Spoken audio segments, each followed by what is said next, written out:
Sponsored by บางจาก Sustainable Business Development in Harmony with the Environment and Society. Mixed messages from various ministries are starting the confusion for the foreign business community. Has Thailand been taking on the right issue towards the AEC in 2015? Mr. Andrew Durieux has more to say. คุณกิติรัตน์ นรนอง our Deputy Prime Minister and Finance Minister used to be quite active in AEC affairs. What is your opinion on his performance today? Certainly the Joint Foreign Chambers doesn't really want to make a comment on individual ministers' performances, but Kun Kittirat and some of the other ministers have publicly spoken about the AEC, and this is part of the confusion for the business community, that there are actually mixed messages from the different ministries and departments and even some different interpretations. Yes. For example, there was a police department in one area of Thailand last week that held an AEC forum and meeting, and they were highlighting that they were taking additional steps to keep foreign criminals out of Thailand once the AEC started. And there's really nothing in the AEC agreements that should lead to any increase or decrease in crime in Thailand. Cross-border crimes, maybe they're worried? It's not, the agreements are nothing like the European Union with a single Schengen visa and no border controls. There's no intention to take away the borders at the moment, as far as we understand in the agreements, and there are still within the agreements processes that allow the governments to require work permits, to require visa, and so on and so on. I see. Obviously, the Joint Foreign Chambers, would still like to see a lot of improvements in that area, and we see some big opportunities for the AEC and for Thailand in particular to encourage things like a single tourism visa for ASEAN.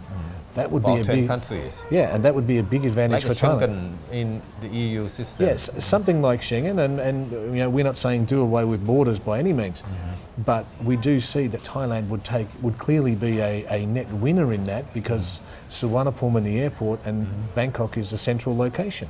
It would be a great model. A single stock market, for example, would be a great dream for the future and would be a great driving project for the AEC. That would give all of the countries and all of the citizens something to push for. Movement of goods, once a product has come into the ASEAN region, there's opportunities to allow movement of products within ASEAN, so you have this concept of a single window for customs for all of ASEAN. They would be some really good initiatives to really drive. The Joint Foreign Chambers here, we see that Thailand could be really taking a lead. While Thailand is starting to really lag behind our neighbors regarding the preparation for ASEAN, how should the Thai government act to improve the sector as well as catching up with Indonesia and Malaysia? We continue here with Mr. Andrew Durieux on his viewpoints. Again, yes, we want to see the Thai government speed up the decision making there and the implementation, because built into the agreements are things like protection of foreign ownership. And so what this means in the agreements is that if a Thai citizen or business wants to buy shares in a Malaysian company or Indonesian company, then those governments have to treat the Thais as equal as their own citizens. So there should be no discrimination. That's what's written in the ACIA agreement. Okay?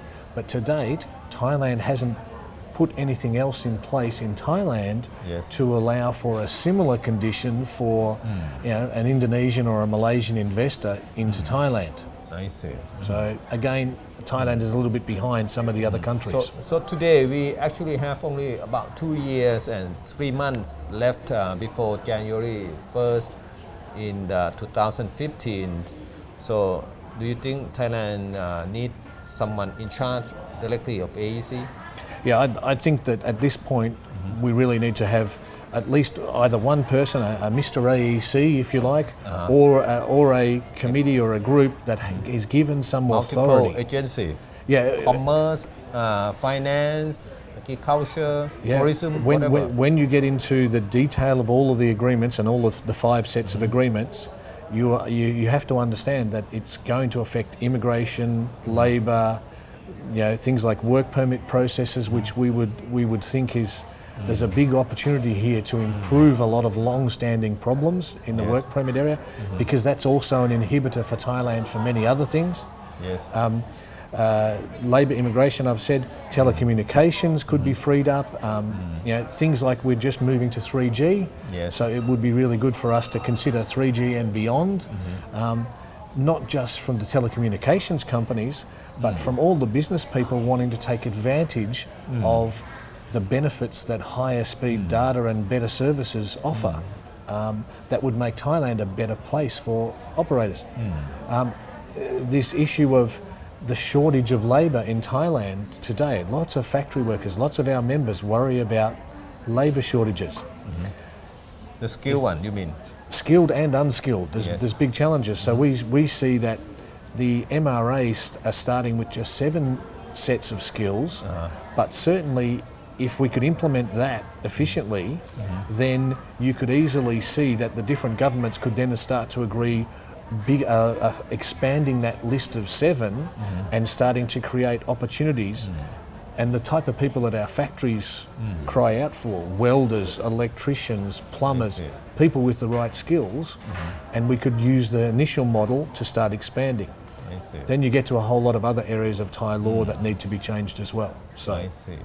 Are you worried that some newer members of ASEAN, Cambodia, Laos, Myanmar or Vietnam, may be on a slower pace joining AEC? Yeah, and that's a part of their history. The 4 of those countries, they joined ASEAN much later. And so built into these 5 sets of agreements for the AEC, there are exemptions and allowances for what we call CLMV to implement activities later. So, if a Thai business is looking to expand into those countries, obviously there are still some problems and it'll take a bit more time for them to implement everything. But I really see the opportunity, if the Thai government can support this, is that all the Thai businesses can be expanding into those areas very quickly and ultimately make more money for Thailand. And last, what is your message for the Thai government, for our Prime Minister Yingluck Shinawatra and Kun Kitirat Naranong? I think we have to speed up the implementation. We have to get some certainty about the definitions and the meaning and the strategy for what will be implemented, so that our businessmen, foreign and Thai, can make decisions and act on them now to take advantage. So thank you for joining our program. Thank you very much. And that's all the time we have for today and towards 2015. You can watch us again every weekday from 3:30 p.m. to 4 p.m. on the Nation channel. Thank you for watching us today. I'm Dr. Plat D. สวัสดีครับ